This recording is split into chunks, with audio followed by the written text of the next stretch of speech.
हिंदी साहित्य की रिवीजन कक्षा में आपका हार्दिक स्वागत, हार्दिक अभिनंदन। बोर्ड द्वारा पाठ्यक्रम में आपके नाटक, उपन्यास, कहानी, संस्मरण इनसे संबंधित आपसे प्रश्न पूछे जाते हैं। और आज हम गद्य विधाओं में नाटक का अध्ययन करेंगे। नाटक से संबंधित आपको कौन कौन से प्रश्न पूछे जा सकते हैं? देखिए, नाटक से संबंधित आपको ये प्रश्न पूछा जा सकता है कि नाटक क्या है, परिभाषित करते हुए नाटक के तत्व लिखिए। नाटक का विकास किस प्रकार हुआ, इस पर टिप्पणी लिखिए। और भी कई प्रश्न है वो नाटक से संबंधित आपसे पूछे जा सकते हैं, जैसे द्वितीयुगीन नाटकों के बारे में और द्वितीयुगीन जो नाटककार हैं उनके बारे में आप क्या जानते हैं, उनकी विशेषताओं के बारे में पूछा जा सकता है।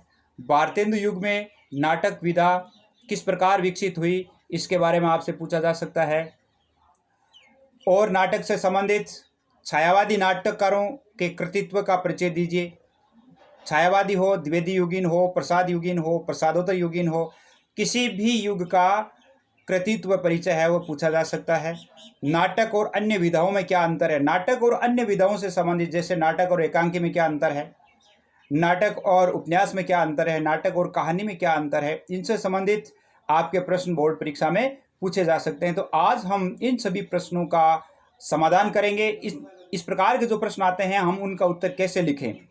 इस वीडियो को सुनने के बाद निश्चित रूप से आप निश्चित शब्द सीमा में प्रभावशाली शैली में इन सभी प्रश्नों का उत्तर दे पाएंगे।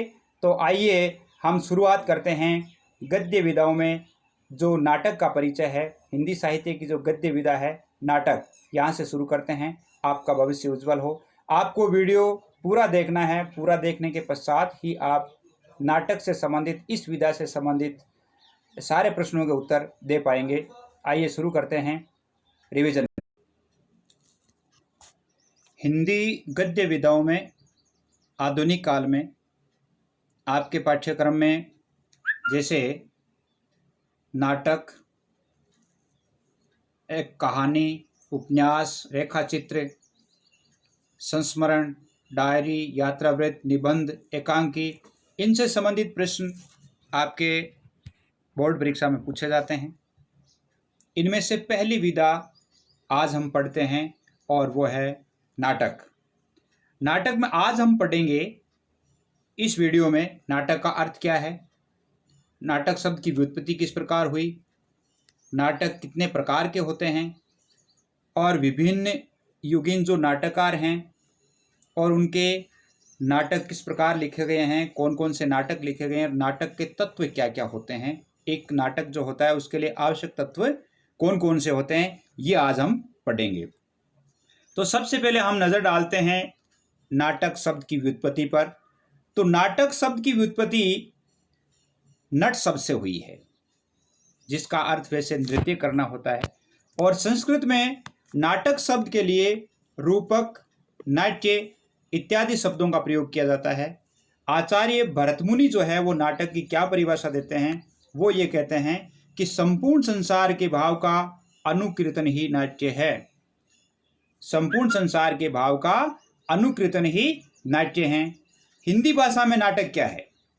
हिंदी भाषा में नाटक देखिए, हिंदी भाषा में नाटक का आरंभ हरिश्चंद्र से ही माना जाना चाहिए।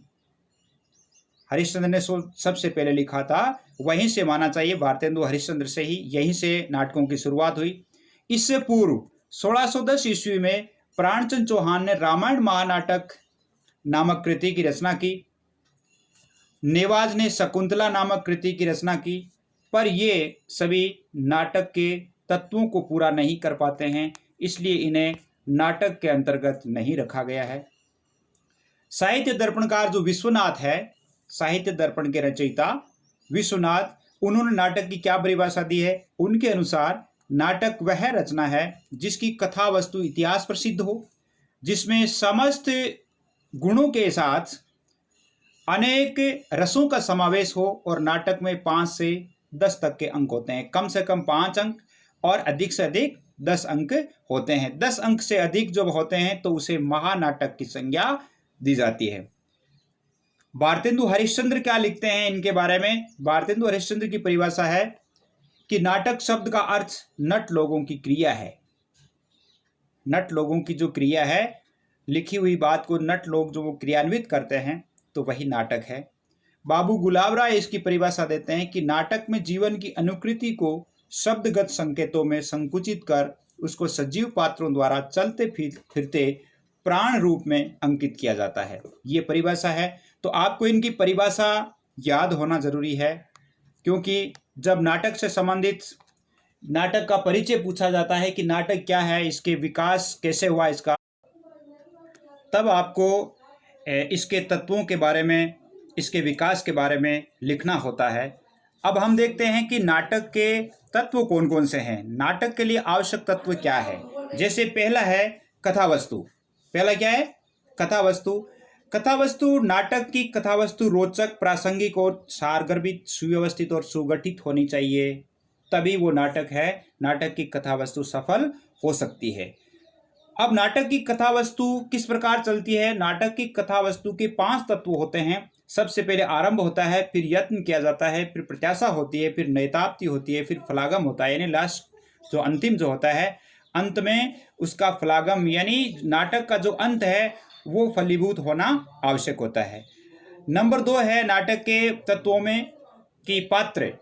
कथावस्तु की संक्षिप्तता के साथ ही नाटक में पात्र भी संतुलित संख्या में होने चाहिए और पात्रों में नायक नायिका का होना भी आवश्यक होता है। अब नाटक में जो नायक होते हैं, उनके जो हीरोज होते हैं, उनके भी अलग अलग प्रकार बताए गए हैं। जैसे नाटक में 4 प्रकार के नायक बताए गए हैं: धीरोदात्त, धीर ललित, धीर शांत और धीरोदत्त।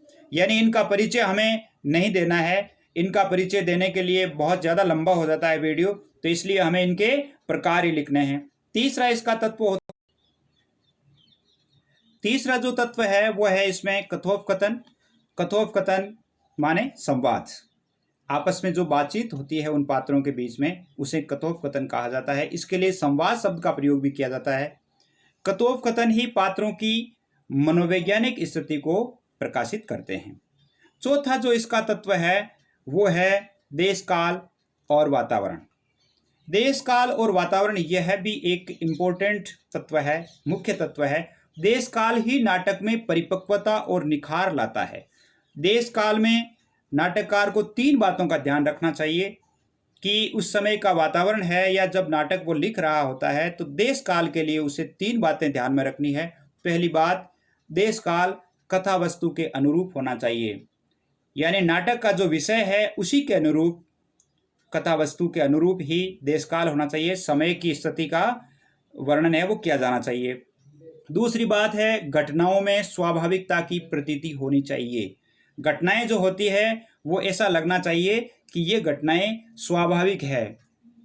तीसरी बात है इसमें कि नाटक में कम से कम क्षेत्र होने चाहिए, स्थान परिवर्तन दिखाया जाना चाहिए। इसे त्रय संकलन भी कहा जाता है या संकलन त्रय कहा जाता है। इन 3 बातों का ध्यान रखना, यानी संकलन त्रय का होना आवश्यक होता है।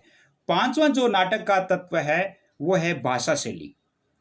भाषा शैली इसका 5वां तत्व है। भाषा शैली नाटक का परिधान होता है, नाटक को सुसज्जित करने का अलंकार होता है। भाषा शैली, भाषा सरल होनी चाहिए, सुबोध, बोधगम्य, सहज और पात्रों के अनुकूल होनी चाहिए। एक पात्र ग्रामीण क्षेत्र का है और यदि वह हिंदी बोलता हुआ देखा जाता है तो वो भाषा शैली नाटक के अनुरूप या वह नाटक सफल नहीं हो पाता है। नाटककार को ध्यान में रखना चाहिए कि नाटक जिस युग का हो, भाषा भी उसी के अनुरूप होनी चाहिए। छठा इसका जो तत्व है वो है उद्देश्य। शुरुआत में नाटक का मूल उद्देश्य मनोरंजन था। जब नाटक लिखना शुरू किया गया था तब इनका उद्देश्य मनोरंजन था और कालांतर में नाटक के उद्देश्यों में परिवर्तन आया और फिर फलतः आदर्शवाद, संस्कृति पुनर्स्थापन और मानवीय मूल्य जो है वो नाटक के उद्देश्य हो गए। इस उद्देश्य से नाटक लिखे जाने शुरू किए कि नाटक के माध्यम से हम आम जन को प्रेरित कर सकते हैं, उन्हें जागृत कर सकते हैं, और इस उद्देश्य को लेकर के भी नाटक लिखने शुरू हुए। 7वां जो इसका तत्व है वो है रंगमंच। रंगमंच जिसको थिएटर, यानी रंगमंच नाटक के लिए अत्यंत आवश्यक है और रंगमंच के लिए हवा, प्रकाश, पर्दे, ध्वनि विस्तारक यंत्र, अन्य उपादान अपेक्षित हैं, यानी रंगमंच के लिए ये सुविधाएं होना आवश्यक है। अब हिंदी नाटक का जो विकास है वो कैसे हुआ? हिंदी नाटक का विकास, हिंदी नाटक का जो विकास है उसकी अविरल धारा आधुनिक काल के भारतेंदु युग से प्रारंभ होती है। भारतेंदु युग से नाटक लिखा जाना शुरू हो गया था हिंदी में। कुछ विद्वान जैसे बाबू गोपाल दास गिरधर राय, जिसका जो नाटक नहुस है उसे नाटक हिंदी का प्रथम नाटक मानते हैं, नहुस को। लेकिन इसमें समस्त नाटक के तत्व नहीं होने के कारण नहुस को भी प्रथम नाटक नहीं माना गया है। दूसरी बात है इसमें कि भारतेंदु ने अनुभव किया, भारतेंदु ने जब नाटक लिखने शुरू किए उस समय नाटक का उद्देश्य था मनोरंजन, लेकिन उन्होंने अनुभव किया कि राष्ट्रीय भावनाओं का प्रचार भी नाटक से किया जा सकता है और इससे अधिक कोई सशक्त माध्यम नहीं हो सकता। इसलिए भारतेंदु ने उस समय राष्ट्रीय महत्व के 18 नाटक लिखे, जिनमें से कुछ नाटक है वो मौलिक थे, कई अनुवादित भी थे, यानी बांग्ला से अंग्रेजी से नाटकों का अनुवाद भी किया गया था। 18 नाटक थे, जिनमें से देखिए मौलिक, अनुवादित और रूपांतरित नाटकों की संख्या उसे दी गई। जैसे चंद्रावली, भारत दुर्दशा, नील देवी, अंधेर नगरी, ये मौलिक नाटक थे। और एक सत्य हरिश्चंद्र जो नाटक था वो अर्धानुवादित था, यानी आधा इसका अनुवाद किया हुआ था और आधा जो नाटक है वो मौलिक नाटक था। अब भारतेंदु युगीन नाटककार कौन थे? अब आपको नाटक के संबंध में पूछा जाता है कि नाटक क्या है, भारतेंदु युगीन नाटकों का परिचय दीजिए, तब आपको यहां से उत्तर लिखना है। इसमें आपको लिखना है कि भारतेंदु युगीन नाटककार जो है वो है अंबिका दत्त व्यास, जिसने ललिता नाटक लिखा, हरिओद जिसने प्रद्युमन विजय 1893 में लिखा और रुक्मणी परिणय 1894 में लिखा। ये भारतेंदु युग था। भारतेंदु युग के बाद में आता है द्विवेदी युग, और द्विवेदी युग में नाटकों की क्या स्थिति थी? यह है सुधारवादी युग था। अतः प्रगतिशील चेतना से संबंधित नाटकों का विकास नहीं हो पाया। इस युग में बहुत कम नाटक लिखे गए, केवल पारसी थिएटर कंपनियां ही छोटे मोटे नाटक प्रदर्शित करती रही। इस युग में केवल श्रृंगार प्रधान नाटक लिखे गए। जैसे इस युग में जो नाटक लिखे गए उनके बारे में थोड़ा नजर डालते हैं। इस युग में जैसे मैथिली शरणगुप्त का लिखा हुआ है तिलोत्तमा और चंद्रहास, जो मैथिली शरणगुप्त ने लिखा, मुंशी प्रेमचंद का लिखा हुआ करबला, और मिश्र बंधुओं द्वारा लिखा गया नेत्रोन्मिलन जो है वो द्विवेदी युगीन नाटकों के अंतर्गत गिना जाता है, शुमार किया जाता है। तीसरा जो है वो है छायावादी नाटक या प्रसाद युगीन नाटक, क्योंकि इस समय जयशंकर प्रसाद जो थे, जयशंकर प्रसाद इस समय एक अच्छे नाटककार के रूप में उभरे थे और उन्होंने बहुत अधिक नाटकों की रचना भी की जो बहुत प्रसिद्ध भी रहे। हिंदी नाटक साहित्य की दृष्टि से इस युग को प्रसाद युग कहना समीचीन होगा। 1918 ईस्वी में उन्होंने, प्रसाद जी ने नाटक लिखने शुरू कर दिए थे। इस युग के नाटककारों में और अन्य जो नाटककार थे वो थे, जैसे इस युग की जो नाटक था उन नाटकों की विशेषताएं थी नवीन चेतना, प्रभाविष्णुता, साहित्यकता और काव्यमयता। ये इन नाटकों में संचार था इनका। जैसे जयशंकर प्रसाद का लिखा हुआ नाटक विशाख 1921 में, अजातशत्रु 1922 में, कामना 1927 में, स्कंद गुप्त 1928 में, ध्रुव स्वामिनी 1933 में, ये नाटक इनके द्वारा लिखे गए थे। हरिकृष्ण प्रेमी जो प्रसाद युगीन नाटककार थे, उन्होंने स्वर्ण विहान लिखा था 1930 में, रक्षाबंधन 1934 में, पाताल विजय उन्होंने 1938 में लिखा था। इसी प्रकार लक्ष्मी नारायण लाल जिन्होंने अशोक नाटक लिखा था 1927 में, सन्यासी लिखा था 1929 में, राक्षस मंदिर 1932 में और राजयोग 1934 में। तो ये प्रसाद युगीन नाटक, इनके बारे में आप इनका उत्तर दे सकते हैं। प्रसादोत्तर युग के नाटक, प्रसाद के बाद में, जयशंकर प्रसाद के बाद में नाटकों की क्या दशा रही, किस प्रकार उनका विकास हुआ, इसके बारे में देखिए कि प्रसाद युगीन जो नाटक थे, इस युग में नाटकों का स्वरूप और अधिक निखर गया। अधिकांश विद्वानों ने इस निखार का उद्देश्य, इस निखार का जो श्रेय था वो पाश्चात्य नाट्य साहित्य को दिया गया कि पाश्चात्य युगीन जो नाटक थे वो भी अपने भारत में हस्तांतरित होने शुरू हो गए थे। इस युग में नाट्य साहित्य भावना के स्थान पर बौद्धिकता की जमीन पर लिखा गया। साहित्य भावना के स्थान पर बौद्धिकता की जमीन पर लिखा गया। और इस युग के प्रसादोत्तर युग के जो प्रमुख नाटककार थे उनमें थे सेठ गोविंदास, उपेंद्रनाथ अस्क, रामकुमार वर्मा, वृंदावन लाल वर्मा। और जैसे इस युग के जो नाटक थे वो सामाजिक जीवन के विविध पक्षों को प्रस्तुत करने वाले नाटक थे।